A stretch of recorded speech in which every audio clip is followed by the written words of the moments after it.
Okay, here's what we're going to do. What we're going to do is, before we begin reading the motorcycle helmet bill, I want us to review some of the questions that we'll be answering afterwards, so that as we read, we can kind of look for these ideas. Questions 6 through 10 ask us a variety of things about this short excerpt. First, we're going to be answering, who is the speaker's audience? So, who is listening to this speech by Janice Golek? What is the speaker's claim or position? So there must be a topic that we're looking at. We're going to look for what is the author's stance on that topic. Which side is he or she on? Number 8. One reason that the speaker uses is to prove her claim is One reason that the speaker uses to prove her claim is boxed. Cite 2 pieces of evidence that support this reason. We're going to kind of shorten them and then provide the line numbers. The reason why is because we need you to understand that, hey Jasmine, she's going to provide a lot of different reasons and a lot of evidence, and we need to make sure that you know which evidence is supporting which reason. On the back it says, find another reason that the speaker uses to support her claim. What evidence supports that reason? And then we're looking for something called a counter argument. This is where it says, what is the opponent's argument in line 19 to 27, and how does she counter against that? A counter argument is where you say, I know my opponents would say this. A refute or a rebuttal is you addressing that counter argument. So one of the best ways to win. So this is like doing a formal way of how to argue. So some people do that on their own, others don't. So generally the people who win. All right. We're going to read the Motorcycle Helmet Bill, a testimony before the Maryland Senate by Janice Golek. Hey guys. It is time to buckle down, that hurt, and focus. For those who can't, we'll start calling home. All right.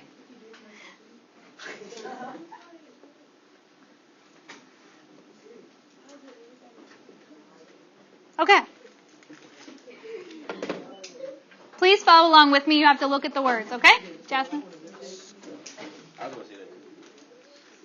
I respectfully urge you to oppose any legislation that weakens Maryland's current all-riders motorcycle helmet law.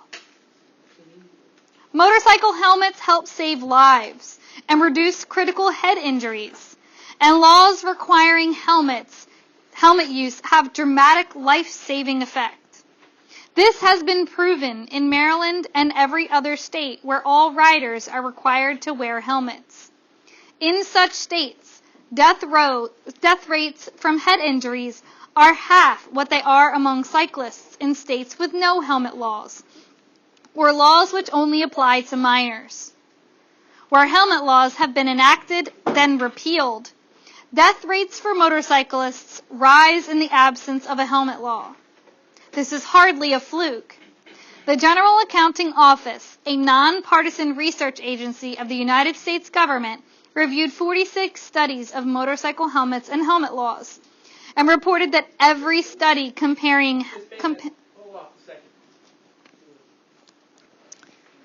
second. The U.S. government reviewed 46 studies of motorcycle helmets and helmet laws, and reported that every study comparing helmeted with non-helmeted crash victims found that helmeted riders had lower fatality rates, ranging from 28% to 73% lower. Helmet laws save taxpayer money too. Studies in 6 states show that public funds pay up to 82% of the costs to treat orthopedic injuries sustained by motorists. A Maryland study showed that acute care costs to non-helmeted riders averaged 3 times those of helmeted riders. A partial law is almost as bad as no law at all.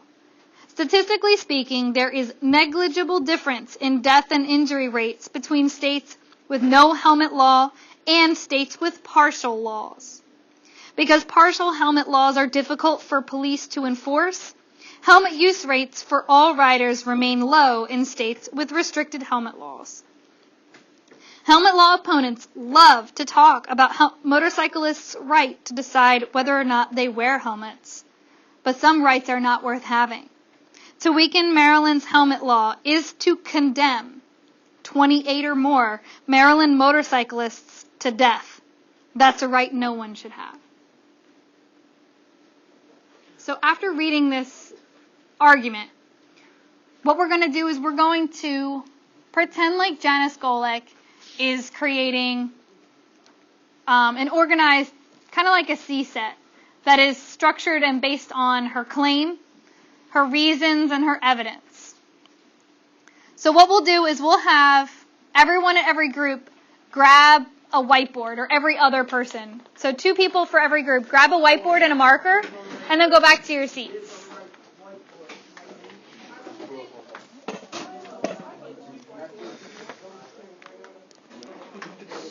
Okay, here's what you're going to do. We are identifying that Janice Golick's argument is broken into these pieces. She has a major claim, her position on the issue. What is the topic she's talking about? Motorcycles. Motorcycles? Close. Helmets. Motorcycle helmets. And what about motorcycle helmets? If they're cute? Yeah. How many should wear? Nope. What's the point? Whether or not people who ride motorcycles should or should not wear helmets. Which side is Janice on? That they should. That they should. But we need to frame that specifically. Let's reread the first sentence of her argument. She says, I respectfully urge you to oppose any legislation that weakens Maryland's current all riders motorcycle helmet law. So what is the current law in Maryland? They have to wear it. And who is she talking to? All riders. Everybody. No. She's not talking to motorcyclists on their bike. Yes, Emerson. The Maryland Senate. And her claim is, hey, we currently have a law that everyone should wear helmets. And I want you to do what? Cyron. Well, it said all Close. riders. I respectfully urge you to oppose any legislation that weakens Maryland's current law. She says, let's keep the law. Don't let anyone tell us to change this law. So what are you going to write in her claim? I am flabbergasted. Emerson.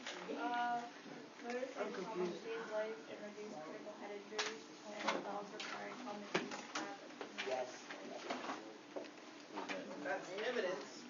What's the claim? Yes. Veronica. Victoria. Cyron, you're distracting me. Yes. Janice Golick's claim is the Maryland Senate should oppose any legislation that weakens the current helmet law. That is her claim. What you and your group members are going to do, you're going to go through her argument and figure out which 2 summarized reasons she uses to support it. And then which evidence corresponds to each reason. Some of the reasons have multiple pieces of evidence. But I want you to find this idea and the evidence to support it, and then another idea and the evidence to support it. It's going to look a lot like the chart on page 654. We're going to give you 10 minutes. They should have 5 boxes.